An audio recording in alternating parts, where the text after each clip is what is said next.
Assalamualaikum warahmatullahi wabarakatuh. Berjumpa lagi dengan saya Gambarkan 3D YouTube Production.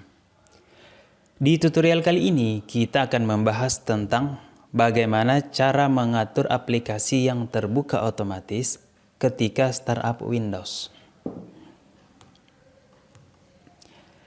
Program startup merupakan sebuah program yang secara otomatis aktif atau berjalan ketika komputer atau laptop sedang memuat sistem operasi saat dinyalakan. Memang program startup memiliki peran penting tersendiri bagi penggunanya, terutama untuk proses persiapan seperti aplikasi antivirus. Namun dalam beberapa kondisi tertentu, pengguna Windows ingin mengatur aplikasi startup yang sesuai dengan kebutuhannya. Pada dasarnya aplikasi yang berjalan pada startup ini sangat berpengaruh terhadap lamanya proses booting pada Windows. Mengingat semakin banyak aplikasi yang berjalan saat startup, maka akan membutuhkan resource yang berlebih pada perangkat keras Anda, terutama pada RAM dan prosesor.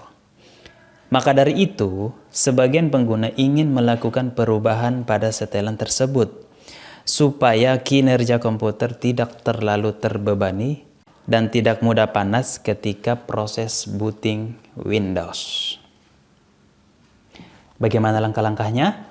Simak dan ikuti tutorialnya berikut ini.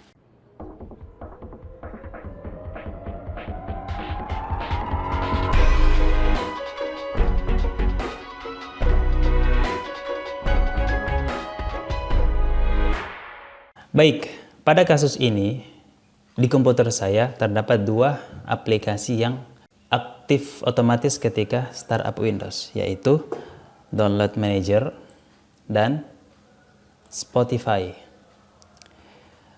Saya ingin mematikan kedua aplikasi ini ketika startup. Caranya sangat mudah. Klik kanan pada taskbar pada komputer kamu yang di bawah ini, klik kanan. Kemudian pilih Task Manager. Setelah itu pilih Startup. Kemudian cari Internet Download Manager dan Spotify. Ini Spotify, di sini statusnya enable. Saya harus matikan, disable. Klik kanan, disable. Oke. Kemudian Internet Download Manager ini statusnya juga di sini enable. Saya harus matikan, klik kanan, disable.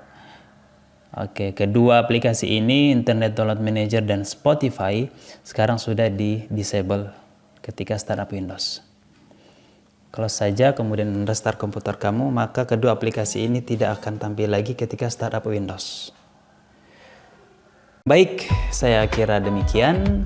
Semoga bermanfaat. Sampai berjumpa di tutorial berikutnya. Wassalamualaikum warahmatullahi wabarakatuh.